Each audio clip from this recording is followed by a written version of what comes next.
السلام علیکم۔ میں نے کل بتایا تھا کہ آدم علیہ السلام کو سجدہ ابلیس نے نہیں کیا اور وہ مردود ہو گیا، اور وہ کافروں میں سے ہی تھا۔ اس نے سجدہ کیوں نہیں کیا تھا؟ اپنے تکبر کی وجہ سے۔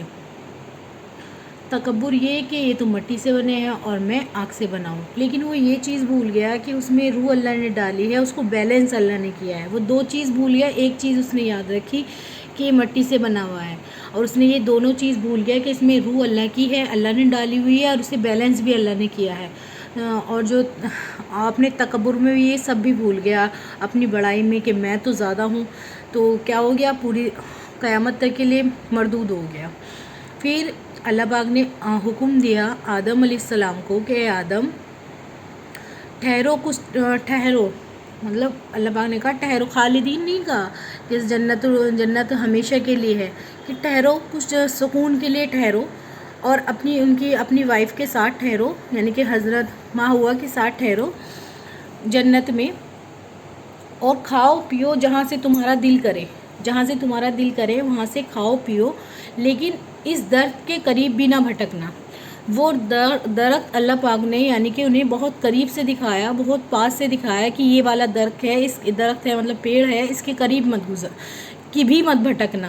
جیسے اللہ پاک کہتا ہے نا کہ زنا کے قریب بھی مت بھٹکنا، بھٹکو گے تو تم ہی سوچتے ہو کہ بس ہم دیکھ ہی رہے ہیں، یہ ہم بس بات ہی تو کر رہے ہیں، تو مطلب یہ شروعات ہوتی ہے انسان کے گناہ کرنے کی، کیونکہ وہ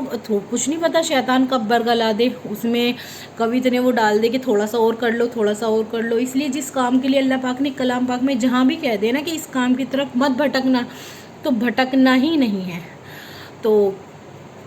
اللہ پاک نے کہا مت بھٹکنا اس کی طرف۔ شیطان جو ہے وہ سن رہا تھا وہ ساری باتیں، اور اب دیکھو اس میں ایک بات اور ہے، آدم علیہ السلام کو ہی کہا گیا کہ رہو مطلب سکون کے لیے رہو، یعنی کہ سکون جو قائم کرنے کا زیادہ معاملہ ہوتا ہے وہ مرد کے اوپر ہوتا ہے۔ بیوی سے نہیں کہا گیا کہ آدم علیہ السلام سے کہا کہ رہو، پھر کہا دونوں سے کہا، لیکن پہلے آدم علیہ السلام سے کہا کہ دونوں سکون کے ساتھ رہو جنت میں۔ تو اس کا مطلب یہ تھا کہ زیادہ گھر میں وہ تمہیں ایک طریقے سے اللہ پاک نے انہیں ایک گھر دیا کہ اب تمہیں یہاں رہنا ہے کچھ ٹائم کے لیے، ٹھہرو، مطلب ٹھہرا کا یوں نہیں کہا کہ ہمیشہ یہاں رہنا ہے، جیسے ان کا عقیدہ ہے عیسائیوں کا کہ جنت میں ہمیشہ رہتے ہو تو، اور ماں ہوا نہیں بہکا دیا، ایسا کہیں نہیں لکھا ہوا کلام پاک میں۔ اور بہکے بھی وہ دونوں ہی تھے، اور پھر مطلب ذمہ داری مرد کی ہی زیادہ ہوتی ہے گھر میں سکون بیلنس کرنے کے لیے، اور اللہ پاک نے حق بھی زیادہ آدمی کو ہی دیے ہیں، اس کے ہاتھ میں ہی سب کچھ ہوتا ہے۔ لیکن آج کل کے جو آدمی ہیں وہ اس چیز سے ہٹے ہوئے ہیں، وہ یہ سوچتے ہیں کہ عورت ہی سب کچھ دیکھے گی، عورت ہی گھر میں سکون قائم کر سکتی ہے، لیکن زیادہ تر سکون جو قائم کر سکتا ہے وہ آدمی کا اپنے ڈیسیزن ہوتے ہیں۔ دوسری ایک بات اور کہ دیکھو، جب صرف ایک حکم تھا، اللہ پاک نے ایک حکم دیا تھا کہ اس چیز سے بچ جاؤ، لیکن وہاں ہم ایک حکم سے بھی نہیں، اللہ کو ہم پورا نہیں کر پائے آدم علیہ السلام، تو ہمیں یہاں کتنے سارے حکم دے رکھے ہیں اللہ نے، ہمیں کتنی سترک رہنے کی ضرورت ہے، شیطان سے بچنے کی ضرورت ہے۔ جہاں ایک حکم کو شیطان نے توڑوا دیا آدم علیہ السلام سے کہ بس اس درخت کے قریب نہ جانا، اور اس نے اتنی چالیں چلی کہ وہ درخت کے قریب بھی چلے گئے، انہوں نے درخت میں سے کھا بھی لیا، اور جب درخت میں سے کھا لیا شیطان نے انہیں بہکا دیا، تو اللہ نے کہا کہ اب اتر جاؤ زمین میں جہاں تم ایک دوسرے کے دشمن ہوں گے،